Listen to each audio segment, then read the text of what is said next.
Hi guys, welcome back to my channel INZANEmed. This is Supreeta. I'm a second year medical student in BGS Medical College, Bangalore. And in today's video, I'm going to be talking to you guys about how you can write your answers effectively in the exam so that you can score better.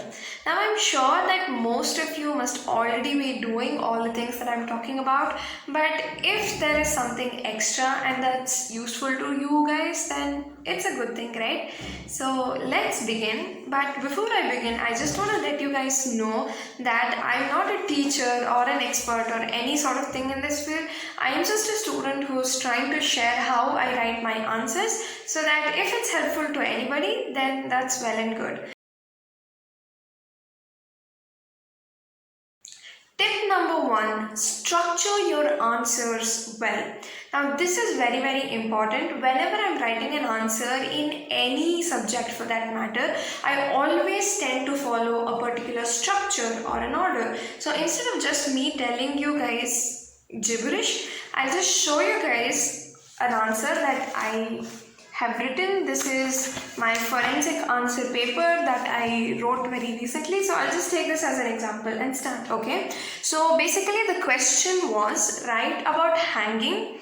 Write the autopsy findings in a patient who, a 43-year-old person who has committed suicide by hanging, and add a note on judicial hanging. So when you are given a long question like this, I'm just going to show you guys how I write my answer.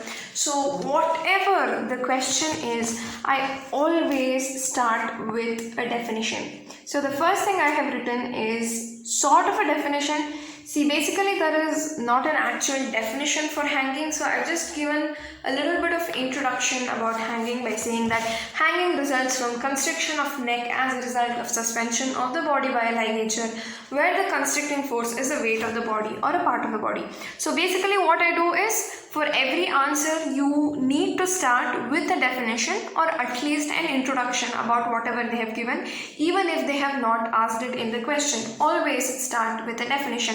For example, if they have given something about, write about blood pressure in physiology or something like that, so you will start with definition of blood pressure, and you can also give the normal values of blood pressure. So that's the first thing that we do. Next we go to the body of the answer, right? So in the body of the answer, what I try to do is I try to put a lot of headings and subheadings and explain the answer very well. So in the body, I started with classification of hanging, right? So I have divided hanging into 6 different categories by drawing sort of a flow chart, but it's not an actual flow chart, just something for classification. And then under suicidal hanging, I have further classified it into complete and incomplete hanging. So the second part I did was classification. So for classification, you can also write it as like points by classifying it as point number 1, point number 2, however you want to, you can classify it. But I just find that this type of classification is way better than writing it in terms of points, because it is easier for you to write as well as for the examiner to see, right? Okay. So the next heading that I have given is autopsy findings in a 45-year-old patient or a 45-year-old man, right? That's what the question was. So I have made that as the heading. So just before the heading, I've given a small introduction of what complete hanging is and incomplete hanging is. So you can do this well after classification. If you want to write anything in particular about the divisions that you made, you can just give a little bit of a definition like this. Yeah, but my main focus is putting a lot of headings and subheadings and explaining stuff in points, right? So basically my second major heading is autopsy findings. So under autopsy findings, I have given many subheadings. So what are the subheadings that I have given? I have written ligature mark is my first subheading under autopsy findings. Okay, and then the knot is my second subheading, and then other features is my third heading under autopsy findings. So under each subheading, I write things as points. So for ligature mark, I have written 1, 2, 3 points. explaining stuff. Even if it's, very less number of points that you're writing, or even if it's not like 3 or 4 points that you're writing, if you just do a division of headings and subheadings like that, then the examiner will get to know that you know things in this topic and you are trying to structurally write an answer. So it is very important to do headings and subheadings. So yeah, even under not, I have written a few points, and then I usually tend to underline stuff that are very, very important. If you can see under other features, I have underlined dribbling of saliva, because that's the most important finding in antemortem hanging. So basically what I did here was I put headings, I put a lot of subheadings, I wrote stuff in the form of points, and then if you have time, you can underline the important things. So this was my first main heading, that was autopsy findings. My second main heading is cause of death, and then again under cause of death I have done 2 subheadings, that is immediate cause of death and then delayed cause of death. Under immediate cause of death, again I've written a few points, and under delayed cause of death I have written a few points. Okay, and then my next third important heading is medico-legal aspects in a typical suicidal hanging. So under this, I have not done any subheadings because you can directly write the points. So I have written 3 or 4 points for medico-legal aspects in a typical suicidal hanging.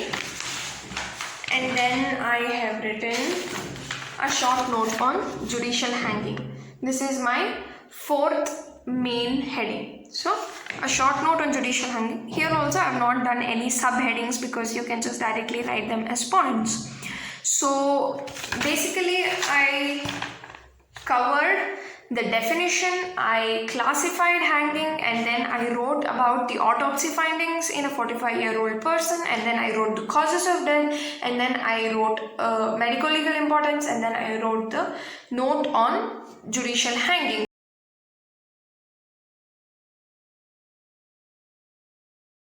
Number 2, draw diagrams and flowcharts. Now even many of my previous videos I always keep mentioning that drawing flowcharts and diagrams are very, very important. So I'll just show you an example of how I draw diagrams.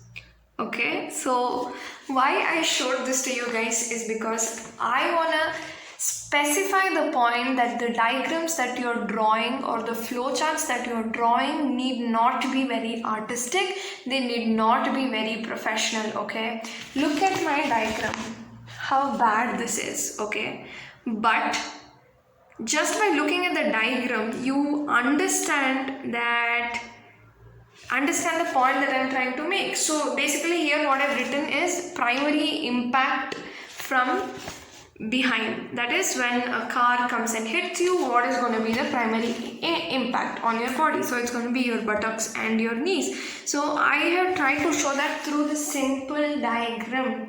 So whether you are an artist or not, you should always draw diagrams in the exam, and you make them as simple as possible. Okay, tip number 3, start answering from the questions that you are confident about. Now this is a little bit of a difficult task to do because we don't have the liberty of choosing answers from each main and writing.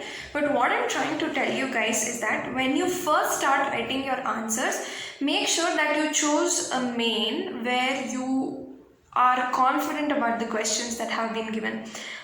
Basically what I'm trying to tell you guys is that the first few answers that you write are very, very important because they usually help in forming an impression about you for the examiner. This might not always be true, but if your first few answers are only very badly written, there's a lot of scratches and there's a lot of confusion, then the examiner might end up creating a notion that this person doesn't know much and is just trying to shuffle stuff and write things, and then there's so many mistakes. So this might end up giving a bad impression to the examiner. So when you start writing an answer, especially the first few answers, make sure that you are very conscious about it and write them and structure them very, very well. Number 4, time management. Now, time management is something that is very, very important for any exam, and this is something that I've struggled with for a very long time. Especially in first year, I always used to end up, having bad time management, especially for anatomy, and I used to end up leaving some questions because I didn't have time to write even though I knew the answers to them. So that's a very, very sad state to be in. So these are some of the things that I tried to change which helped me manage my time better.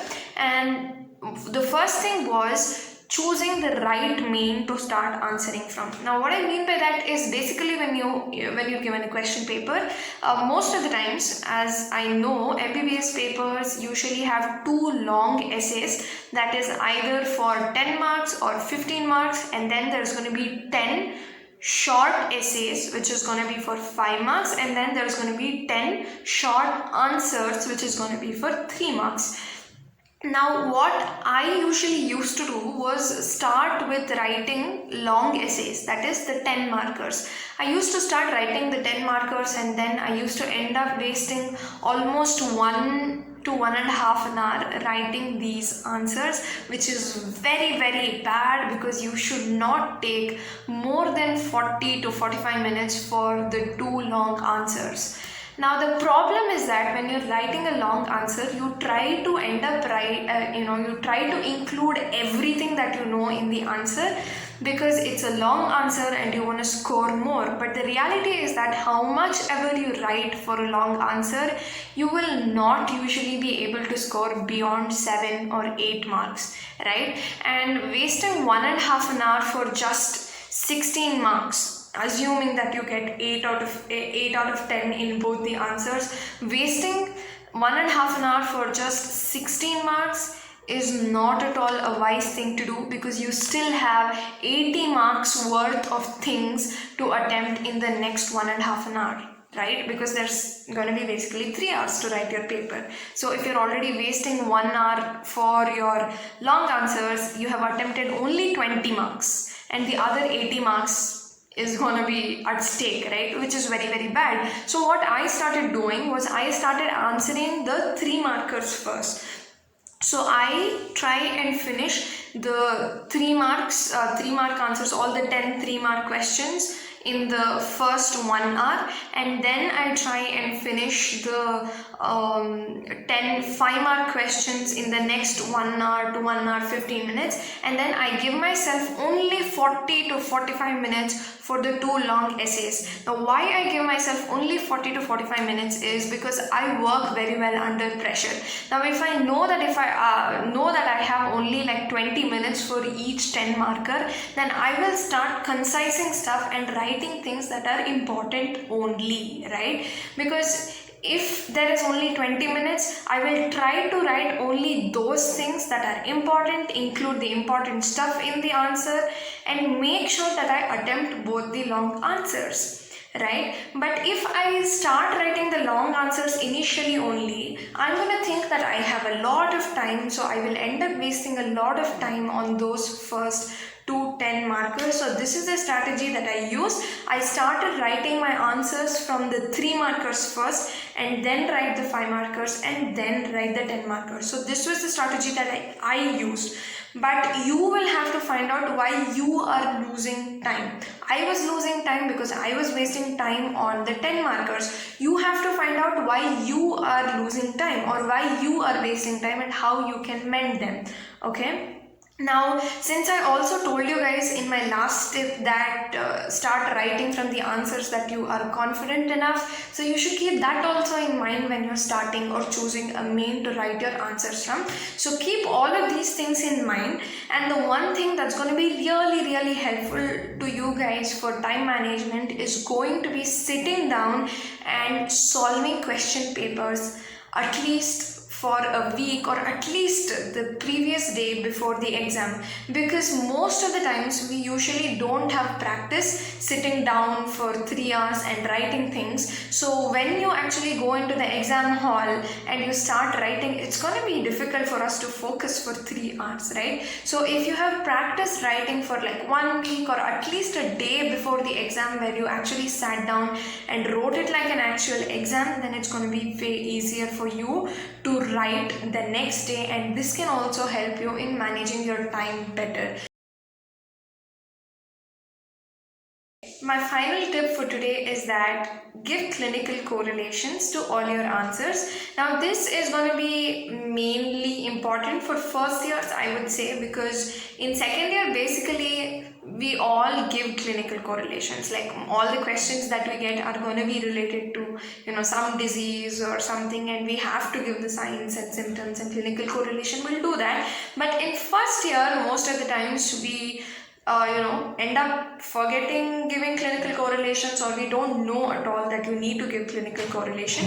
What clinical correlation means is that let's take an example of anatomy. If they have asked you any question in anatomy, for example, something about the deltoid muscle, right? So if they have asked you to write about the deltoid muscle and you write the origin, insertion, nerve supply, blood supply, everything you write, in the end you have to tell that deltoid muscle is the region where they usually give injections, intramuscular injections in the arm. So this is going to become your clinical correlation. So I'm not able to find any other example right now, but I hope you guys get what I'm trying to tell. So whatever answer that you're writing, you have to write how this is going to be related to your clinics, or how you're going to apply this in your practice. That is very, very important. So this video is how I scored a distinction part 2. If you guys want to know how to study effectively for your exam, then go and check out my video how I scored a distinction part 1. I will link it in the description below. So these are my tips for this video. I hope that these tips are helpful to you guys and they can help you write your answers better.